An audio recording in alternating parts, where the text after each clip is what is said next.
Sahabat Anda pasti sukses, ketemu lagi dengan saya. Kali ini saya mau mereview iPhone 14 di tahun 2026.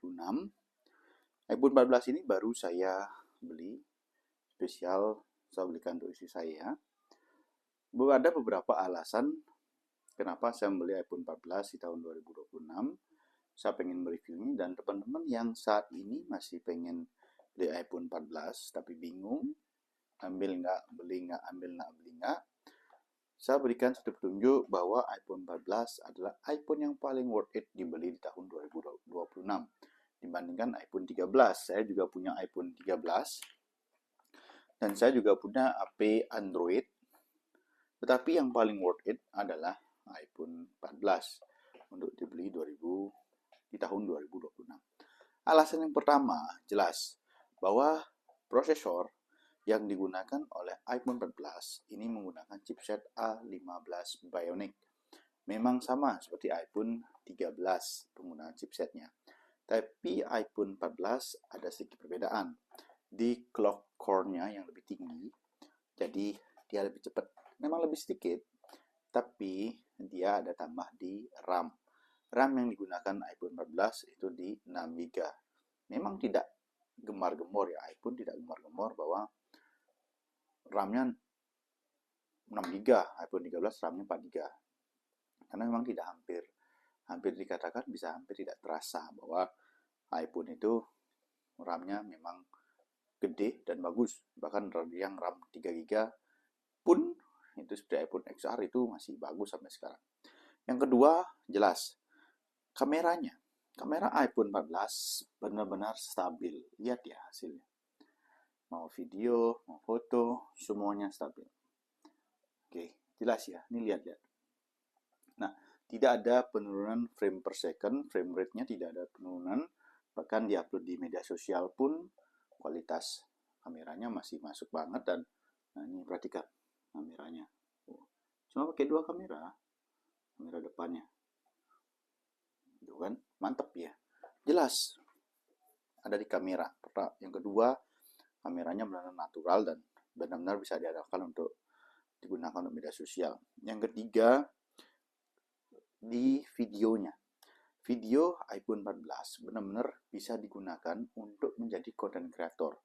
Dan kalian bisa menggunakan iPhone 14 ini dengan hasil video yang optimal di harga yang sekarang. Value for money-nya masih masuk banget. Termasuk juga yang saya pakai merekam ini adalah iPhone 12. iPhone 12 saja masih bagus ya di Full HD 60 fps. Wah ini masih bagus, apalagi yang iPhone 14 jelas juga masih bagus teman-teman. Yang keempat itu adalah cocok untuk content creator. Saat ini content creator sedang banyak menjamu di Indonesia khususnya. Kalian bisa menggunakan iPhone 14 ini terkoneksi dari tadi ya, bahwa prosesornya masih bagus, kameranya bagus, dan kalian bisa gunakan untuk content creator, tidak ada penurunan frame per second-nya. Bahkan kalau kalian mengirim di WhatsApp itu bisa HD, di Instagram juga kalian benar-benar iPhone 14 ini worth it kalian gunakan di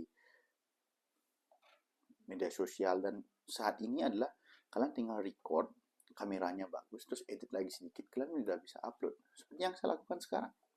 Jelas ya, itu bagus banget. Yang kelima adalah di layar. Layarnya ini sudah menggunakan layar OLED, tapi itu tak penting. Frame rate-nya, frame 30 Hz-nya. Jadi cuma 60 Hz, ya kan? Frame rate layarnya maksud saya. Kalau yang sekarang kan sudah ada 120 frame rate-nya di layar, tapi ini 60, cuman tidak terlalu jelas ya. Tidak terlalu membedakan signifikan kalau kalian masih terbiasa pakai 60 frame rate-nya dibandingkan kalian memiliki Android yang di harga yang mirip, di harga 7 juta. Jauh. Ini value for money-nya jauh, dan layarnya itu benar-benar di mata tuh enak dilihat, tajam gitu loh. Itu yang membedakan iPhone dengan HP-HP yang lain. Terus yang keenam adalah iOS support-nya masih lama. Ini kurang lebih 4-5 tahun masih bisa diperbarui karena prosesornya masih bagus, chipset A15, dan RAM-nya masih di 6 GB. Jadi masih bisa diupgrade 4-5 tahun ke depan. Jadi beli sekarang itu masih bagus banget kok. Terus yang ketujuh, ekosistem Apple yang kuat, yang dimana kalau kalian menggunakan Mac, kalian menggunakan smartphone, iPhone, dan kalian menggunakan tab, itu akan jauh terkoneksi lebih gampang. Apalagi kalian menggunakan Apple Watch, semuanya akan bisa terkoneksi lebih cepat, karena memang ekosistemnya di Apple itu bagus banget, khusus itu secara umum ya. Terus yang ke-8 adalah build quality-nya yang masih sangat premium. Tidak terasa iPhone 14 ini launching tahun 2022 ya, atau 2023. Tapi benar-benar masih value-nya tuh bagus banget. Terus build quality-nya benar-benar bisa bertahan jangka panjang.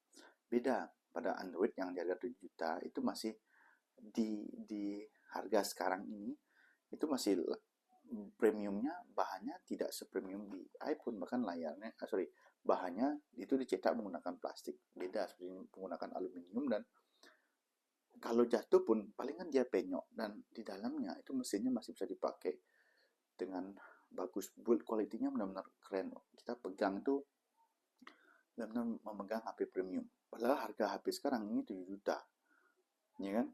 Dulu memang harganya belasan juta, tapi sekarang udah 7 juta dan ini udah diskon hampir 50%. Bagus. Yang ke-9, baterai cukup awet seharian. iPhone dari iPhone 13 itu benar-benar bisa menemukan formula bahwa iPhone sudah bisa baterainya awet. Dulu memang baterai iPhone itu boros karena prosesornya kenceng dan banyak multitasking yang bisa dipakai. Tapi sekarang sudah cepat berganti iPhone, membeli perusahaan baterai, dan memang pengembangan baterainya bagus. Apalagi sekarang yang Pro Max itu baterainya bisa sampai 2 hari. Ini aja udah bisa sampai sehari lebih teman-teman, iPhone 14. Yang terakhir itu adalah alasan paling logis saat ini di harganya teman-teman. Harga iPhone 14 saya dapatnya 7,1, kondisi baru, resmi, beli atau garansi iBox Indonesia. Beda kalau saya beli second, mungkin saya nggak akan cerita seperti sekarang. Tapi karena saya dapat harga 7,1 di live TikTok, dan saya dapat promo benar-benar harga 7,1 juta tanpa ada tambahan-tambahan apapun, sehingga saya sangat merekomendasikan iPhone 14. Itu ceritanya. Next, bahas video apa lagi? Silahkan tulis di kolom komentar. Thank you.